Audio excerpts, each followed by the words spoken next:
तो last episode के and में जैसे कि हमने देखा था कि हमारा हीरो जो होता है वो हमारे प्लेन में होता है दाजी के साथ, और वो दोनों जा रहे होते हैं सीरिया के लिए क्योंकि उन्होंने टूर्नामेंट जीत लिया है तो उन्हें मिली है सीरिया की टिकट।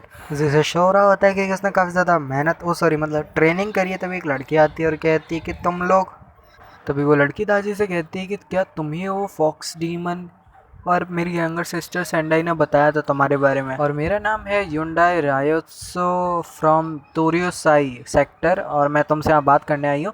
दाजी कहती है मुंह बंद रख, यहाँ मेरा हनी सो रहा है, तेरे को दिखाई नहीं देता? अच्छा तो तुम दोनों लवर हो, मुझे माफ कर देना। और वो जोर से बोलती तो दादी कहते अरे दोबारा बोली, अरे अरे अरे नहीं नहीं नहीं नहीं मैं नहीं बोली, सॉरी दादी। अब यहाँ पे फिर वो लड़की कुछ बताती है एक फॉक्स डीमन के बारे में, और फिर वो कहती है कि तुम्हें पता है एक फॉक्स जिसका नाम दाजी है, उसने सड्यूस कर लिया था किंग जाओ ऑफ शेंग, वो भी अपने टैलेंट ब्यूटी की मदद से। और यहाँ दाजी उससे कहती है ऐसा कुछ भी नहीं था, तुम्हें शायद पूरी बात नहीं पता, तुम ऐसी ही बोल रही हो। वो लड़की कहती है तो तुम्हें कैसे पता कि ऐसा नहीं है? वो कहती है क्योंकि मैं ही दाजी हूँ। वो ज़ोर ज़ोर से हंसने लगती है और कहती है अरे तुम तो कुछ भी नहीं हो, अरे चुप करो। दादी कहती है तुम हंसना बंद करोगी, मेरे हनी जाग गए तो तुम्हें नहीं छोड़ूंगी। और फिर दादी साइड में देखती है, हम्प करते हुए देखती है, और फिर यहाँ पे हमें दिखाया जाता है उसी चिड़िया के ऊपर जहाँ पे तीनों लोग होते हैं, चिकन और वो जीजी और यहाँ पे ये लड़की, क्योंकि जीजी नहीं आ सकते क्योंकि उसने सीरिया की टिकट नहीं जीती। अब यहाँ पे ये लोग एयरपोर्ट पे पहुँचते हैं जहाँ पे जीशो का बदल दिया जाता है चेहरा। जीशो तभी कहता है क्या ये लड़कियों को हमेशा ऐसे ही कपड़े पहनने पड़ते हैं, और ये काफ़ी अनकंफर्टेबल मेरे को फील हो रहा है, मेरे को ये कपड़े नहीं पहनने, कोई और से देख लो यार। जीजी तभी बोलती है जीशो तुम्हें पता है ना सीरिया में काफ़ी ज़्यादा डीमन हंटर आने वाले हैं, और तुम्हें अब भी यहाँ पे ऐसी हरकत कर रहे हो, ये बढ़िया रहेगा कि तुम एक वुमन ही रहो। दादी तभी उससे कहती है हे जीशो तुम्हारी आवाज़ अभी भी लड़के जैसी है, तुम्हें अपनी आवाज़ को बदल देना चाहिए जिससे तुम थोड़ा अलग लगो। और तभी हमें दिखाया जाता है जीशो अपने पास से कुछ निकालता है और कहता है ये क्या लिखा है? तभी दादी कहती है पता नहीं पर ये थोड़ा पढ़ना मुश्किल है। और तभी जीशो कहता है हाँ ये कुछ अजीब सा लिखा हुआ है, समझ में नहीं आ रहा कि किसने लिखा है, तो ये ग्रैंडपा ने लिखा होता है। और वो कहते हैं अब यहाँ दद्दू जीशो से कहते हैं कि लास्ट नाइट जब तुम काफ़ी थक गए थे तो मैंने तुम्हें उठाया नहीं, क्योंकि मैंने तुम्हें काफ़ी 3 चीज़ें बतानी थी और वो मैं तुम्हें नहीं बता पाया क्योंकि तुम काफ़ी थक गए थे, सो रहे थे। तो मैं वो तुम्हें अब बता रहा हूँ। तुम्हें पहली चीज़ जो कि है अपने जितने भी डीमन है और डीमन हंटर है उनको अंडर एस्टिमेट नहीं करना। यहाँ दद्दू कहते हैं कि अगर किसी को पता चल गया कि तुम डीमंस के साथ मिले हुए हो, उनके साथ मिली भगत है और तुम काम करते हो, तो मैं पक्का श्योर हूँ 100 करोड़ 1000% श्योर हूँ कि तुम जो है मारे जाओगे, और कुछ नहीं, जहाँ तक कि दाज भी तुम्हें प्रोटेक्ट करते हुए मारी जाएगी या फिर वो भी तुम्हें प्रोटेक्ट नहीं कर पाएगी। जीशी कहता है क्या वाकई में? और तभी सेकेंडली वो बताते हैं कि जीजी जो है ये जो क्रिम्सन कंपनी है उनने तुम्हारी आइडेंटिटीज़ को जो है चेंज कर दिया, तुम्हारे नाम को भी। जीजी का नाम जीजी है पर जीशा का नाम जूजू है शायद से, हमारे जीशो का नाम। तभी यहाँ जो दद्दू रहते हैं वो कहते हैं थर्डली जो कि लास्ट है वो है कि तुम्हें एग्री करना है चन जाओ भाई है जो है वो जो है लाइट स्नेयर पेंडेंट का बहुत अच्छे से इस्तेमाल कर सकती है और उसको ग्रेटली इंक्रीज कर सकती है उनकी पावर्स को।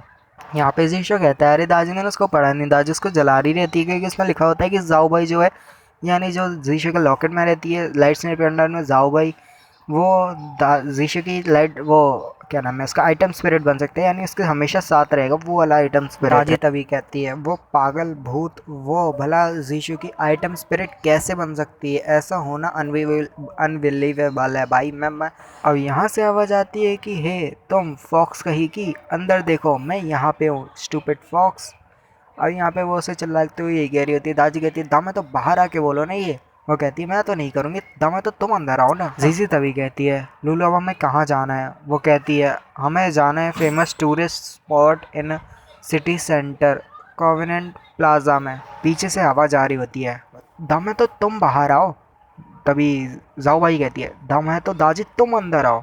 वो कहती है तुम बाहर आ। जीजी तभी कहती है कि हम जा रहे हैं टूरिस्ट स्पॉट, वो भी हॉलीडेज़ में, तुम श्योर हो? अब यहाँ पे हमें दिखाया जाता है वो लड़की उसको फ़ोन दिखाती है, कहती है ये देखो। अब यहाँ पे जो जीजी रहती है फ़ोन को पढ़ते हुए कहती है ये क्या लिखा है? कैंडिडेट जो भी है प्री एप्लीकेटेड क्वालिफायर, जाना है फेमस टूरिस्ट स्पॉट पे सिटी सेंटर के, और वहाँ पे जाके छूना है कन्वेंट स्लेट को। जीजी दोबारा कहती है कि जो अनक्वालिफाइड कैंडिडेट है वो प्लीज़ रिपोर्ट करे कैजिंग चैन एट द टी हाउस में। जीजी तभी कहती है हम लोग तो प्री एप्लीकेटेड क्वालिफिकेशंस हैं राइट।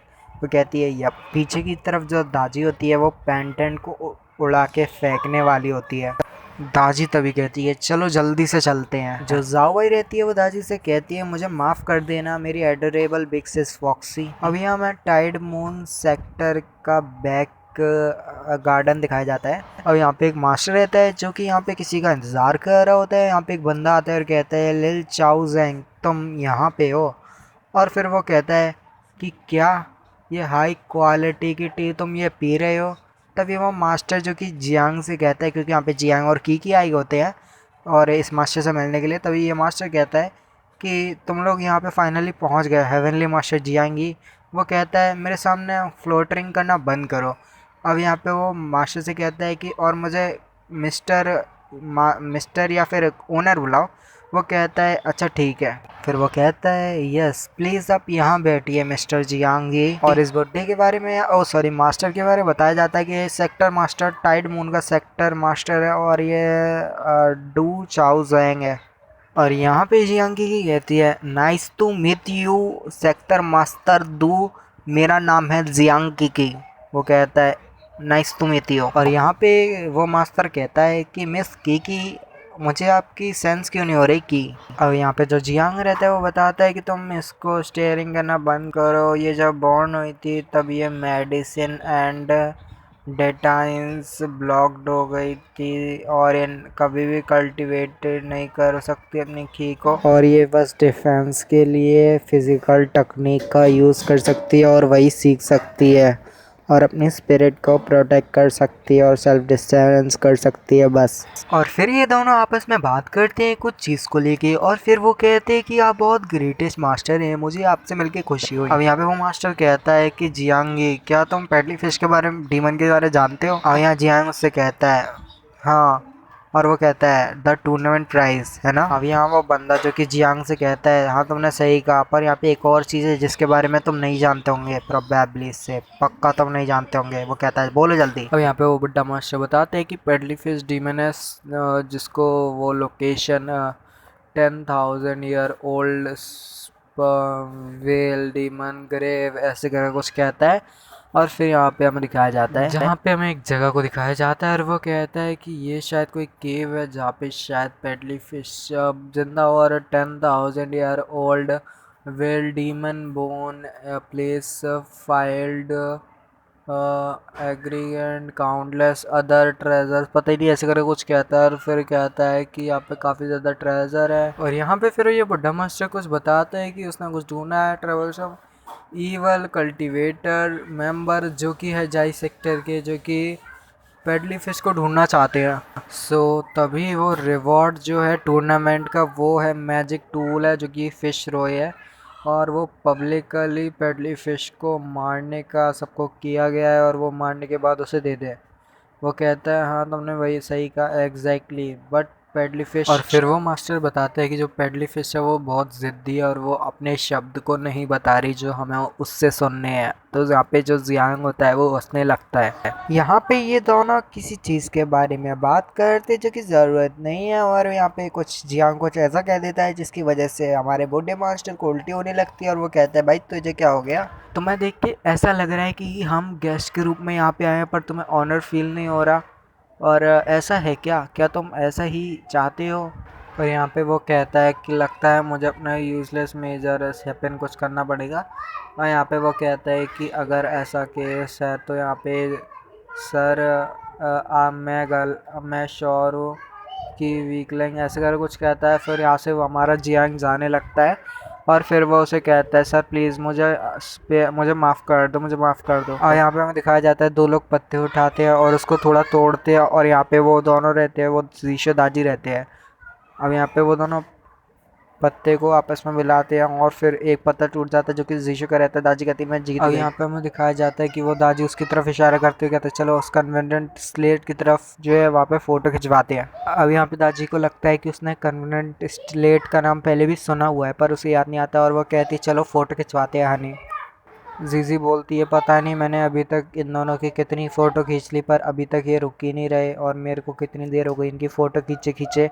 और यहाँ पे हमें जीशो दाजी की फ़ोटो दिखाई हो जाती है जिसपे वो लोग खड़े होते हैं, फिर कुछ पोज बनाते हैं, फिर एकदम साथ में खड़े हो जाते हैं, फिर ऐसे करके फ़ोटो खिंचवा रहे होते हैं। अब यहाँ पे जो जीशो और दाजी रहते हैं वो एक कन्वीनिएंट स्लेट के ऊपर हाथ रखते हैं और कहते हैं फ़ोटो खींचो। तभी जीजी जो रहती है वो कहती है अब मैं मोर फ़ोटो नहीं खींच सकती। और हमें जीशो दाजी को दिखाया जाता है जिनका चेहरा काफ़ी अजीब हो गया रहता है। इसी के साथ ये वाला एपिसोड खत्म हो जाता है और बस इसी के साथ ये वाला एपिसोड खत्म हो जाता है। आई होप आपको ये वीडियो पसंद आई होगी। पसंद आई हो तो वीडियो को शेयर कर दीजिए अपने दोस्तों के साथ। मैं मिलूंगा अगली वीडियो, तब तक के लिए बाय बाय।